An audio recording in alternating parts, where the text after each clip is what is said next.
ወንዶች ባይኖሩ ምን እንደሚፈጠር ታውቃላችሁ? እስከና ኃጢያታችን እንሞታለን። ቤተ እምነቶች ዝግ ይሆናሉ። ብዙ ነገሮች ሴቶች ባንኖርስ ኃጢያት የሚባል ነገር ባልኖረ።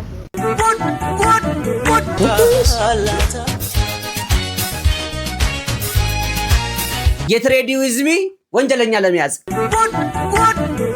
5 ዓመት ሙሉ ትምህርት ቤት ጊዜያችንን የገደሉብን ሰዎች አሉ እና ሰው ልጅ 7 ዓመት ቢማር በቂው ነው። 10ኛ ክፍል ያኔ ትዝ ይለኛል ዳስ ተራራ ክፍል ተብዬ ስላካለ በዛው እንደወጣ የቀረሁት ቀይ ስጋ በጥቁር ፌስታል 100 ብር ውስጥ ጣል አድርገህ ጠቅልለ በግቢያችን ትጥል የነበርከው ሰውዬ it worked ሰርቷል። ላይክ እንኳን ለሳለ ላይክ ዶሮ ስታረቡ እነሱ ከጎናችሁ ይመጡና ሸለምጥማጥ የጥድ ጅምላ ንግድ ብላችሁ ብትከፍቱ ከቤተሰብ ጋር ክብሪትና ነዳጅ ሸጥላችሁ የት ነሽ የት ነሽ የት ነሽ የት ነሽ ተሙ የቪዲዮ ጀምሯል። አጭውብኝ በእናት ጀምር ሰላም ብለናል፣ እጅ ነስተናል፣ አንገት ደፍተናል፣ ይሄው መተናል። አጀብ በሚያሰኙ ቪዲዮዎች ተከስተናል። ቤተሰቦች እንደምን አላችሁልን? ተነፋፍቀናል። እንኳን አደረሳችሁ ሃፒ ኒው ይር እያልን ጨዋታችንን ጀምረናል። ሁሌም የቤቱ አድማቂዎች ወንድማችሁ ተሙ ንጉሴ እንዲሁም ከካሜራ በስተጀርባ ክሮርነስ ናሽዋ ጣፋጭ እንዲሁም ማርሽ ቀያሪው ግስ የግስላው ጋር አብረን በመሆን ነው። ግስዬ ወዬ አብረን በመሆን ነው። ይህ ልፋታችንን አይታችሁ ሰብስክራይብ በተኗን ለማበረታቻ አርጋችሁ ከርበት ብላችሁ የደወል ምልክቷን ቤተሰብ ለመሆን አርጋችሁ ከርበት ብላችሁ የላይክ ምልክቷን ለፍቅራችሁ ስታረጉ ልባችን በደስታ 7ኛው ሰማይ ላይ ደርሳ ትመለሳለች።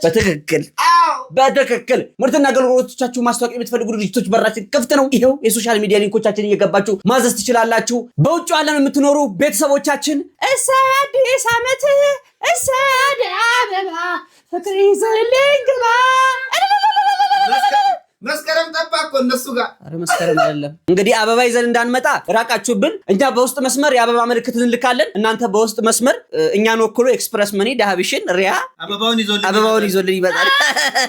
ቪዲዮ ላይክ እያደረጋችሁ ዳይ ወደ ቪዲዮ የቦይፍሬንድሽን ስልኩ ሰጂና ማለት ነው ለጓደኛው ብለሽ ቴክስት ታርጊለታለሽ።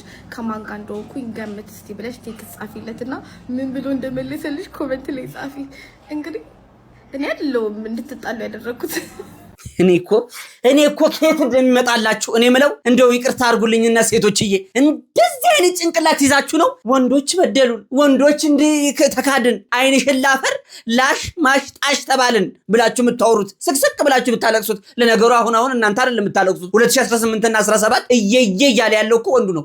አው ቁጭ ብለሽ ነገር መሸረብ ጀመሪ እንደ ጃኖ ሰፍቶ ማልበስ። እንደው እኮ በወንድም እኮ አይፈረድም። አንዳንድ ወንዶች እንዳንቺ አይነት አንዳንድ ሴቶችን በማየት ነው ሴት ሆይ ሰይጣን በእድሜ እንጂ በተንኮል አይበልጥሽም ወደ ማለት ወደ መደብደም የደረሱት።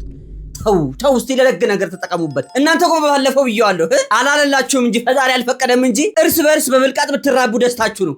ግን አልፈቀደም። አየሽ አንዱን እናንተ ጋር አንዱን እኛ ጋር አድርገው ለመራባት ስትፈልግ የት ትመጫለሽ? እኔ ጋር የሁሉም ክፍተት ሞዬ አንዱ ነው። እስቲ ጭኛዋን እህታችንን እስቲ ስሟት። የተሻለ እንትን ያላት ይመስለኛል። በተለይ ወንዶች ሰብሰብ ብንበል ይሄ የአይምሮ ካሳ ይባላል።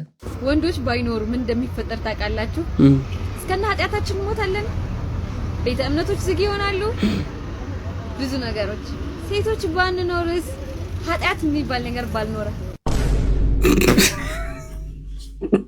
እንዲህ ነው የምታምረው። ግሴቺ ላንተ ነው። እሺ ነበር። አረ ተግደርደር። እንዲህ የሚፈላሰፉ ሴቶች ጥሩ አይደሉም። ራቅ ወንድሜ ሊያበላሹብኝ። እቺን ካንቺ ጋውዬ በርግጥ ትበኪያታለሽ። እንደዚች አይነቶችን ለምለም ሐሳብ ያላቸውን እያበረታታን እንዳንቺ አይነቶች ጮቆችን ደግሞ በምክር እንመልሳቸዋለን። እስቲ ለምሳሌ ማን ብሎ የሚመልስ ይመስላችኋል? ጓደኛው ለምሳሌ ሚስቱ ህይወት ከሆነ ስሟ ከመቅዲ ጋር ነህ አደረከው ወይም ደግሞ ከቤዛ ጋር ነህ ቤዛ ለእናትሽ እንደዚህ ነው የሚሆነው። ሌላ ስም አንስቶ ትዳር መበተን። በርግጥ እሱም ወስላታ ከሆነ ነው። የምትወደድናት ምን ይወጣላታ ጌት ሬዲ ዊዝ ሚ ወንጀለኛ ለመያዝ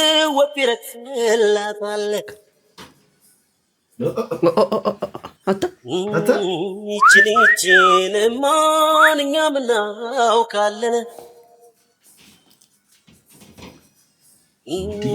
የሚያዛለቅ ሲገኝ መቼ እንለካለን። እንደው ወንጀል ባሰራ እንኳን አምነህ ትማረካለህ። ለዚህ ወዳችሁ በግዳችሁ ትማረካላችሁ። ጌት ሬዲ ዊዝ ሚ ወንጀለኛ ለመያዝ 10 ሬት እናደርጋለን። 10 ስንት? ራስን 5 ስጡልኝ። 5 ከነገ የሚቀነስ እኔ እንደውም የሰራሁት ወንጀል አለ አጥፍቻለሁ። አዎ የት ቀጠና የት ወረዳ እንደምትሰሪ ብቻ ንገሪኝ። መጥቼ በራይድ እዛው ያለሽበት ገንዘቤን አውጥቼ ፎጭ አድርጌ እንደተለመደው ጋቤንና ምንጣፌን ይዤ እጄ እሰጣለሁ። አዎ አንቺ ያለሽበት ከሆነ እድሜ ልክ ይፈረድብኝ፣ እዛው ታሰራለሁ። እኔ እናት እንደው ከኔ በፊት እኮ ልቤ ተማርኮ እጄ ሰጥቷል። የመልክሽ ማማር እንደው መሳሪያ ሳይመዝ እጆረ ላይ ያለ እኔም ወድጄሻለሁ ወደንሻለሽ። እዚሁ ተጫርሰን አንዳችን እንዳንገባ ነዳጅ እንደ ዛሬ ሳይወደድ 100 ምናምን ብር ሳይገባ በደጉ ሰዓት በዘጠናዎቹም አይደለም 80ዎቹም አካባቢ የሜኑ ዋጋ ምን ይመስላል የሚለውን እስቲ አብረን እንየው። እስቲ የትኛውን መረጣችሁ? ከስራ አስቀምጡልኝ። አንደኛው ጥብስ ይላል 1 ብር ከ50 ሳንቲም። ዱለት 1 ብር። ዋው በርግጥ ዱለት ያሁኑ ነበር 1 ብር መሸጥ የነበረበት። የድሮ ዱለት ትዝ ይላችሁ ከሆነ በሰነ ስርዓት ከበግ የተዘጋጀ ሁሉ ነገር ክሽን ተደርጎ እንዳሁኑ ሽንኩርትና ጥሬ ስጋ አይደለም ከታትፎ የሚያቀርቡላችሁ። ክትፎ 2 ብር ከ50። ይሄ ዝግ ነው ግሴ ከባድ ነው። ይሄ ባለሀብት እነ ወርቁ አይተነው ካሉን አይበሉትም። ቀይ ወጥ 0.75 ሳንቲም። ከዛ 5 ሳንቲም ቲፕ ትሰጣለህ። ከበር መልስ ምስጥሮ 50 ሳንቲም። ምስጥሮ ምንድን ነው ታውቃለህ? ሚስጥር ነው። ሚስጥር ደግሞ አይበላም። እሺ ጎረድ 1 ብር ከ25 ሳንቲም። ቅቅል 1 ብር። ሽሮ በስጋ እንዴ! ሽሮ በስጋና ቅቅል አንድ አይነት ዋጋቸው። በእርግጥ ሽሮ በዛ ሰዓት እንደ ክብር ነበራት። እንዳሁኑ ሽሮ አልወድም የሚል ትውልድ አልተፈጠረባትም ነበር። የንጉስ ምግብ ነበረች። እሺ ጆሮ ደግፍ 1 ብር ከ25 ሳንቲም። የክሊኒክ እንትን ነው እንዴ? በሽታ ነው ጆሮ ደግፍ። ትንሽ ቆየ ደግሞ ባምቡሌና ጭብጥ ይኖረዋል። እሺ አሮስቶ 1 ብር እንደምዶብኝ ይቅርታ 1 ብር ከ75 ሳንቲም ድረስ ነው። እሺ ሻይ 15 ሳንቲም። ይሄ የኛ ሰዓት ነው በነገራችን ላይ። አዎ ሻይ 15 ሳንቲም፣ ቡና 20 ሳንቲም ትኩስ ነገር፣ ወተት 35 ሳንቲም። ወተቱ ኦሪጂናል ወተት የታለበ ወፈር ያለው እንዳሁኑ ውሃ ምናምን አቀጣጥነውበት እድሜ እንዲኖረው የሬሳ ማድረቂያ እንደሚጨምሩበት አይደለም። ኦሪጂናሉ ነበረ። አረረረረረ ቡና ስፕሪስ ከሻይ ጋር ምናምን 35 ሳንቲም። ይሄ እንትን ይላል ማሳሰቢያ ይላል ከስር ለሁሉም ምግቦች እንጀራ በነፃ ይቀርባል። አረ ወየ! እሺ ለሰርግና ለልዩ ልዩ ግብዣዎች በትዕዛዝ እናቀርባለን በ75 ሳንቲም። 75 ሳንቲም። አሁን 10 ብር ካላችሁ እንዳለ ህዝቡን ጋብዛችሁ ትወጣላችሁ ማለት ነው በዚህ ጊዜ። እሺ አድራሻ መሀል ፒያሳ ከአራዳ ገበያ ዝቅ ብሎ አንተ ለዛውም እኮ አዲስ አበባ ነው። ክፍለ ሀገር ቢሆን አስበሃል? ሂሳቡ እየወረደ ይመጣል። የድሮ አባቶች እንዳለ ግብይታቸው በሳንቲም ቤት ነበረ። እንደው ሰው ለመጋበዝ እንኳን ቢወጡ ድፍን ነገር ይዘው ይሄዱ። ሳንቲሙ ክብደት እንደዚህ እንደ አውራ ዶሮ ኮታቸውን እየሳቡ መሬት ለመሬት ሸዋ እያደረጉ ነው የሚሄዱት። የስሙኒ ሳንቲም እንትን ይገዛል። ቆዳ ደግሞ እኮ ውድ ነበር በዛ ሰዓት። እንደውም ቆዳና ሌጦ በጣም በየቦታው ተሰራፍቶ ነበር ውድ ከመሆኑ የተነሳ አሁን የተዘጋው። እንደውም ከዛ የተሳበ የአሁኑ ጄኔሬሽን ምን አደረገ? እንዲህ ብሎ መሄድን እርድና አደረገው። የድሮ አባት ለግብዣ ገንዘብ ይዞ ሲሄድ ነበር። የአሁኑ ደግሞ ቅሪላውን ለመንፋት ነው እንዲህ የሚሄደው። እስቲ በእናንተ ሰዓት ክትፎ ስንት ብር ነበር? ጥብስ ስንት ብር ነበር? እስቲ የበላችሁት ጻፉልኝ። በቀጣይ ቪዲዮ እንደውም ለብቻ ከዚህ ቀደም ጾም ስለነበረ ጎመን ሰርተን አሳይተናችኋል። አሁን ላይ ስጋ እንዴት እንደሚሸጥ ስንት ብር እንደሚሸጥ እና አሰራሩን እንዴት እንደሚጣፍጥና እንዴት እንደሚሰራ እናሳያችኋለን። 5 ዓመት ሙሉ ትምህርት ቤት ጊዜያችንን የገደሉብን ሰዎች አሉ እንዴ! 25 ዓመት አስበዋል። እና ሰው ልጅ 7 ዓመት ቢማር በቂው ነው። ጥሩ እንትን ነው። ምክንያቱም የቀኝ አንጎል ክፍሉን ከከፈትክለት እንኳን አይደለም ይሄ 5%ን ዕውቀት 95ቱን አዋህዶ 100 መድረስ የሚችል ነው። እና 5 ዓመት ሙሉ ግራ ብሬንህን አክቲቬት በማድረግ አግብቶ እንዳይወልድ እድሜውን በመጨረስ በጣም ወንጀል ነው። የተፈጥሮን ሂደት ሴቶች ከ15 ዓመት በላይ እንዳይወልዱ ወደዛ እንዲሄዱ ወንዱም በቃ በመባተል እንዲያልፍ አድርጎታልና ጊዜ በጣም ተመሰቃቅሏል። በኔ እይታ ነው። እኔም እንደው ያን ያህል ምለው ነገር የለም። ይሄን በማሰብ ነው እኔ 10ኛ ክፍል ያኔ ትዝ ይለኛል ዳስ ተራራ ከተብዬ ስላካላል በዛው እንደወጣ የቀረሁት እንደውም 3 ዓመት አባክኛለሁ ማለት ነው። በአንተ ኮንቴክስት ክሉ 25 ዓመት ማለት እኮ የኛ እድሜ ብለው እንዲሁ 1-2 ተብሎ ሲማሩ ነው እንጂ ለጆሮ እንኳን ቀለል የሚለው 25 ዓመት ተምሯል ሲባል ለኔ ለሰሚው ራሱ ከበደኝ። ለምሳሌ በፊት ዲግሪ ያዙት፣ ማስተርስ ያዙት፣ ዲፕሎማ ያዙት የተሻለ ነገር ላይ ነበሩ። አሁን ደግሞ የሙያ ነገር ናት ትንሽ የምታጋድለው። ኦኬ ቀይ ስጋ በጥቁር ፌስታል 100 ብር ውስጥ ጣል አድርገህ ጠቅልለህ በግቢያችን ትጥል የነበርከው ሰውዬ I just want to say that shit it worked ሰርቷል። ላይክ እንኳን ደስ አለህ። ላይክ ሳይለንስሊ ቤተሰቦቻችን ተበታትነዋል። ቡም ያደረገ የነበረው ቢዝነስ ላይክ ዳውን ሂል ገብቷል። ሜንታል ኢልነስ ቤት ውስጥ ተሰራጭቷል። ያ ረብ ገና ለገና ፎቅ ተሰራ ብለህ አዶን ላይክ ጠዋት ስነቃ ገብስ ተዘርቶ እናገኛለን። ግቢያችን ውስጥ ይዘራል። ሁሌ ጊዜ መጥረግ አለብኝ እሱን ነገር። አንዳንዴ በር ስከፍት አልዋሻችሁም፣ አስዌር ቱ ጋር አልዋሻችሁም፣ 2 አይጥ ጭራቸው እንዲህ ምንድነው ተቋጥሮ እንዴት እናርግቶ እንደሚያስሩ አላውቅም። ብቻ በር ፊት ለፊት ታገኛላችሁ እንደዚህ አይነት አይጦችን። አንዳንዴ አልፎ ደግሞ ዶሮ በቃ በጣም ቆንጆ የሚያማምሩ ዶሮች ጥቁር ከየት ነው ጥቁር ዶሮ የሚገኘው? እኔ እየዋሸሁኝ አይደለም ጋይስ። አይኔ ይሁን ሜቢ ያኔ ላይክ ብዙ አመት ሆነዋል።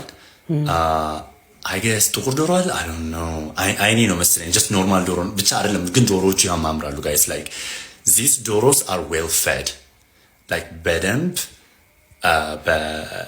ያደጉ ዶሮ ናቸውና አልታረዱም። ግን እንደዚህ በቃ አንገታቸው ተጠማዞ የሞቱ ዶሮዎች ናቸው። በር ፊት ለፊት ይጣላል። አንዳንዴ ገንዘብም ይጣላል። እንዴት መሰላችሁ ገንዘብ የሚጣሉ 100 ብር ከዛ 50 ብር ከዛ 10 ብር ከዛ 50 በቃ እንደዚህ የብር ኖት እንደዚህ ይደረደርና በፌስታ እንደዚህ በስስ ፌስታ ምናምን ይቋጥራሉ። አንዳንዴ ምንድነው ከግቢው ውጪ ስናጸዳ በቃ እናገኛለን እንደዚህ አይነት ነገሮችን። ይሄ አትክልት ቦታ ምናምን ስንቆፋፍር ምናምን አላ ሌላ አትክልት ከመትከል ወይም የሆነ በቃ ውሃ አላ በቃ ብቻ ይገኛል እንደዚህ አይነት ነገርና ስጋ ምናምን እንደዚህ የተከተፈ ስጋ ይሄ ለምንቸት የሚሆን ስጋ በቃ ቀይ ስጋ ምናምን እሱ በጣም ኖርማል ነው፣ ለምደነዋል እና ሁሉ ጊዜ ነው የሚወረወረው እንደዚህ አይነት ነገር። anyway I don't know what to say ግን it worked actually it worked ብቻ በቃ ተበላሽቷል everything like literally everything። ሰሜን የነበረው ደቡብ የነበረው ምስራቅ የነበረው ምዕራብ like literally ምስቅልቅሉ ነው የወጣው። I don't know what to say ግን እስኪ ምን ታፈጣለህ? እኔ ምን ላድርግ? እኔ ግን ይቅርታ አድርጉልኝ። እንዴት ነው ክፋታችን እንትን ያለው? አሁን እሱ ስላለ አይደለም በጣም ብዙ ጊዜ እየሰማን ነበር ስለ እንደዚህ አይነት ነገር። የጥቁር ዶሮ ተጠማዞ ግንባረ ቦቃ በግ የሰው ልጅ ማድረግ የማይችላቸው ለምሳሌ አሁን ሀይጥ እንዲጭራ አቆላልፍ በምን ታይም በምን ሁኔታ ለዛውም ለምንቸት ዝግጁ የሆነ ቀይ ስጋ የተከተፈ አትበላውም። ብትበላ ቢያንስ ጥሩ ነገር አይምሮ አስበው ሌላ ስራ ትሰራበታለህ። 100 ብር 50 ብር ከምጥል እንዲሁም ትዝ ይለኛል አንዱ ምን አደረገ መሰለ ጨዋታ ያደርሳልና እሺ ትዝ ይለኛል ወደ ደቡብ አካባቢ ነው። በጣም ታፍ ነው ልጁ ይሰራል። በወጣትነቱ ተፍ ይላል። ልክ እየሰራ ያለ ዶሮ ያፈዙላችሁና እንዲያፈዝዘው ብር ላይ ያስቀምጡለታልና አስረውታል። ከዛ ይሄ ተደረገው ምንድነው ጥንቁልና ነው ያደረጉት። ልጁም ቢያረግ ጥሩ ነው። ዶሮዋን አስገብቶ አስተካክሏት ወደ አቅሏ መልሷት ዶሮዋን ጆሮ ብሎ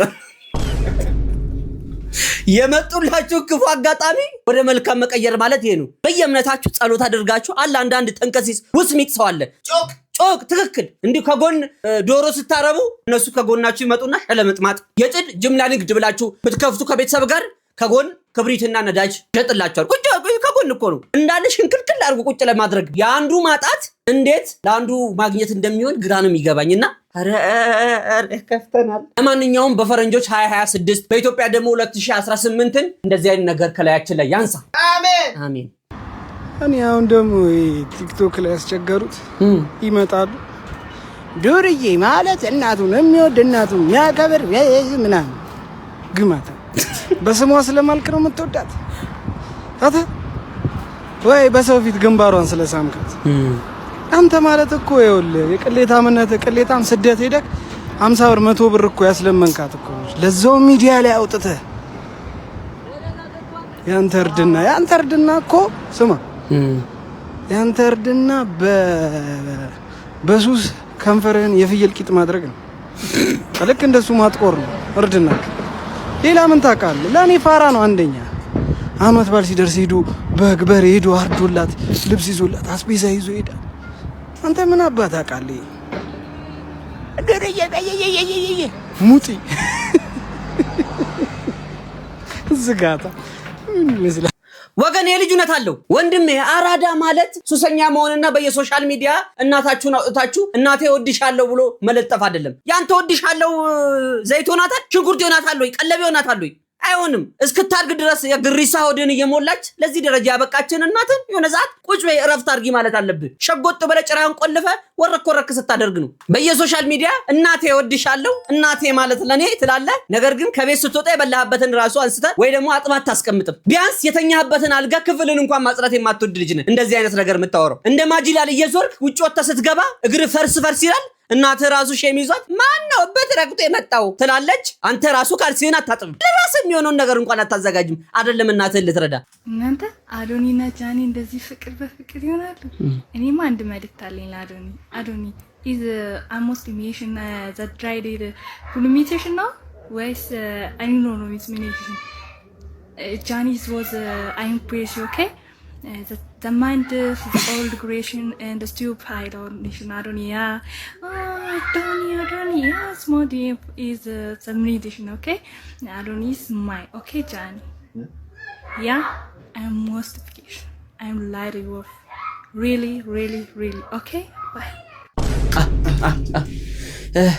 እህታችን እንግዲህ ዘርዘር ባለ እንግሊዘኛዋ እንግዲህ ፍቅሯንም ምሬቷንም ለጃኒም ለአዶናይም ገልጻለች። እንግዲህ እንግሊዘኛዋ ግልጽ ነው ለሁላችንም እንደ ጥርሷ ዘርዘር ያለ ነው። እህታችን ጉዳዩን ወይ በምልክት ብታስረጅን፣ አዶኒ ወንድማችን ደግሞ ይህን ጉዳይ መላ ብትለው ወይ ሀሳብ ብትሰጡበት። ጃኒ ለነገሩ የታወቀ ነው ሳንፎርድ ዩኒቨርሲቲ እንግሊዘኛ መምህር እንደነበረች የታወቀ ነው። እና ይህን ምላሽ ተውሳከ ግስ ነው መውላቀ ግስ ነው። አርኬው ወይ አንጓውን ብትለዩልን ሰሙንና ወርቁን ብትለዩልን የተሻለ ነው ብለን እናስባለን። በእናንተ ምክንያት ኢትዮጵያውያን በእንግሊዘኛውም በሌላ ነገሩም መጨነቅ አልፈልግም። ቋንቋ ሌላ ልሳን መጣ እንዴ? እኛ አሁን ጭራሽ ግራ እየገባን ያለው ከቋንቋ አንጻር ነው ወይ ደግሞ እኛ ያመለጠን ክትባት ካለ እስኪ ያስረዱ። ኢሞጂ ከአንገት በላይ ብሎ የዘፈነው ዘፋኝ ማን ነበረ? ከአንገት በላይ የሆነ ኢሞጂ የሆነ እንግሊዘኛ ቦንዳ የሆነ እንግሊዘኛ አሁን ካንቺ ውጭ እኮ ማንም ሰው አይፈታውም። ይሄ ቦንዳ ማለት እስንት ያለ ሲፈታ ከፈጂ ውጭ አይፈታው። ኧረ ተመልከች ወንድምሽን ደግሞ የት ነሽ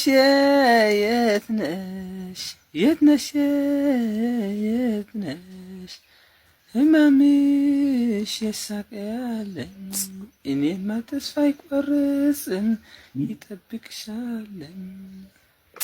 አይ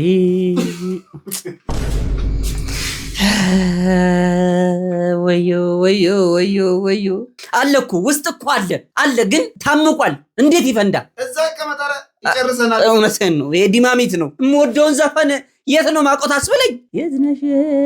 ኧረ እኔ የለትና ገላጊና ለበለዚያ ሊጨርሰን ነው። ኧረ እባክሽ ጭራሽ እኮ አሁንም አፍቃሪም ተፈቃሪም እኮ መከራ በላን። አንዳንድ እንደዚህ አይነት ቪዲዮ የምትሰሩ ሰዎች እንደው እንደ ሀሳብ ኮመንት መስጫው ላይ ድንጋይ አስቀምጡ።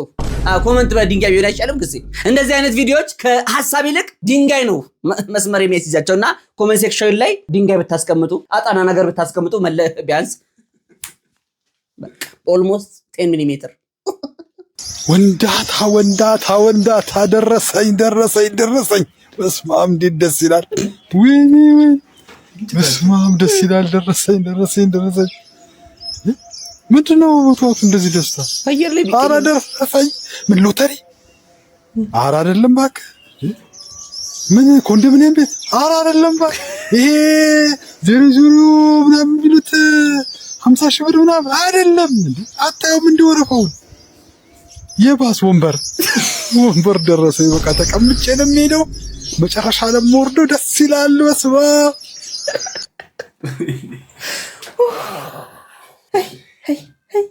አብ በተለይ አዲስ አበባ ውስጥ የሚኖር ሰው እውነቱን ልንገራችሁ ከኮንዶሚኒየም እና ከሎተሪ በላይ የባስ ሰልፉ ነው ቀድሞ ቢደርሰው ደስ የሚለው። መላ መላ መላ ኧረ ሰው እያመለጠን ነው ወገና ትበል ይችላ እስቲ መላ በሉ። ቻው ኢንተርኔት እንግዲህ ማለት ባንዴ 82% ኢትዮ ቴሌኮም ዋጋ ጭማሪ አድርጎብናል። እንደምታዩት ቮይስ እና ሊሚትድ ኢንተርኔት 2375 ብር ገብቷል ከ1300 ብር ማለት ነው። ለዛ እንግዲህ ኢንተርኔት አትጠቀሙ ይሁን ምን ይሁን አናቅም። ሌላ ሀገር ህዝቡን ኮንሲደር ያደረገ የዋጋ ማሻሻል ይደረጋል።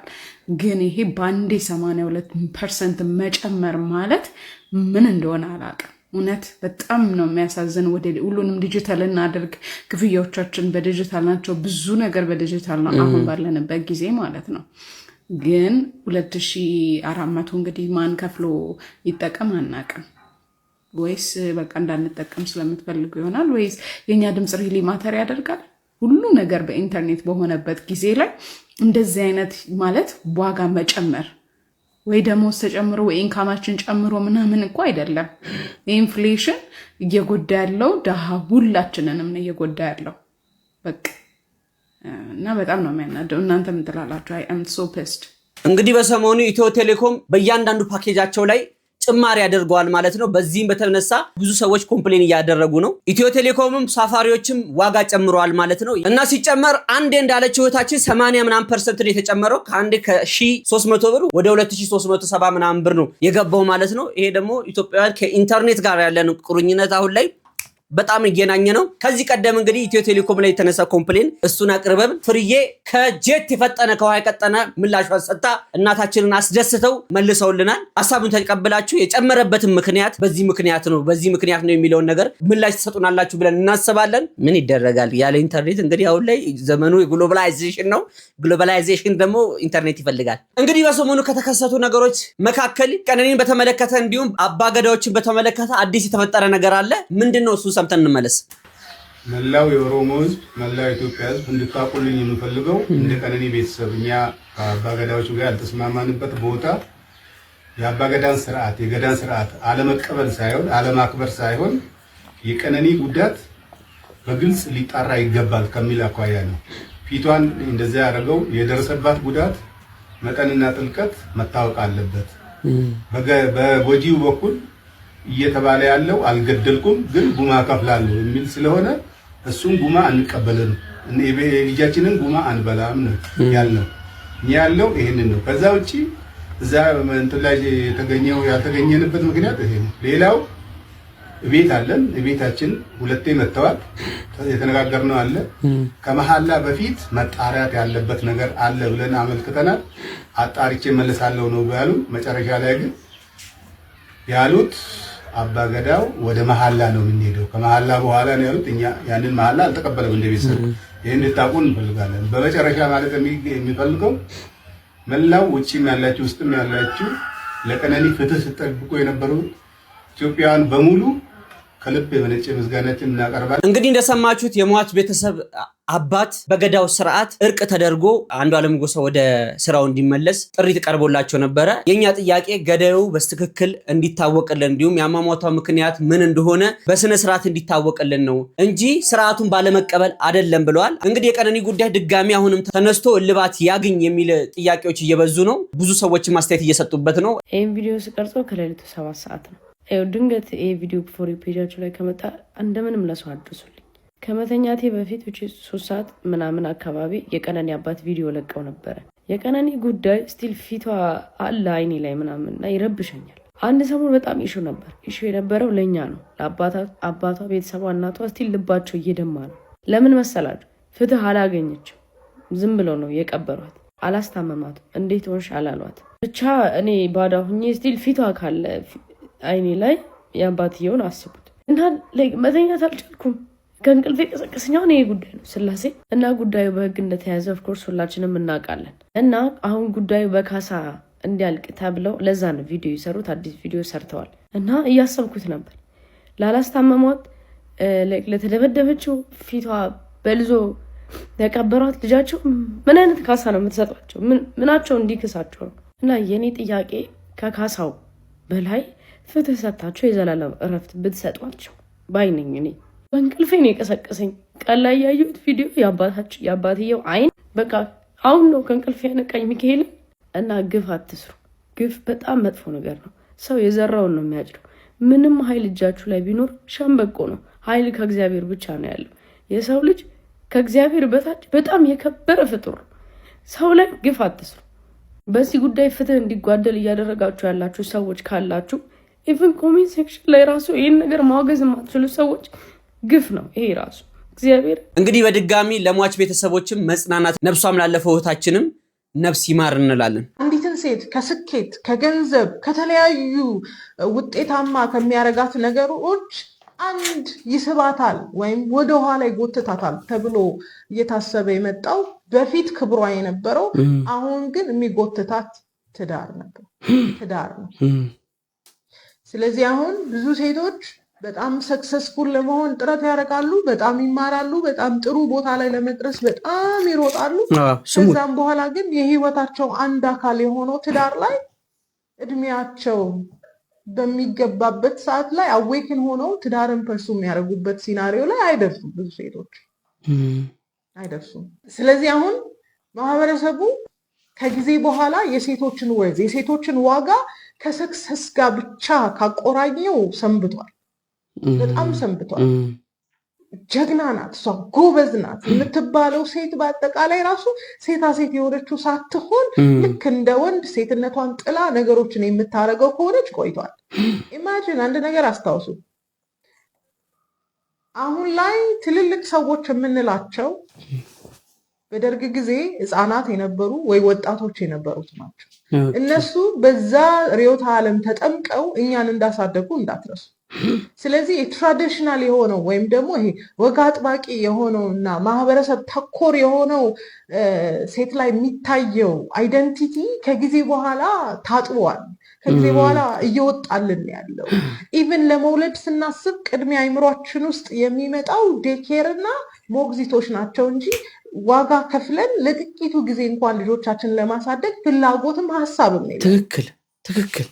እና ፎዳት ማተር ብዙ ስኬታማ የሆኑ ሴቶች ደግሞ ልጆች በርደን እንደሆኑ ወይም ደግሞ ሸክም እንደሆኑባቸውም የሚያስቡ ሴቶች አሉ። እና ማህበረሰቡ ከቆይታ ብዛት ሳያስበው ማስቦትን ብሬን ዋሽ አድርጎናል እኛን ሴቶች።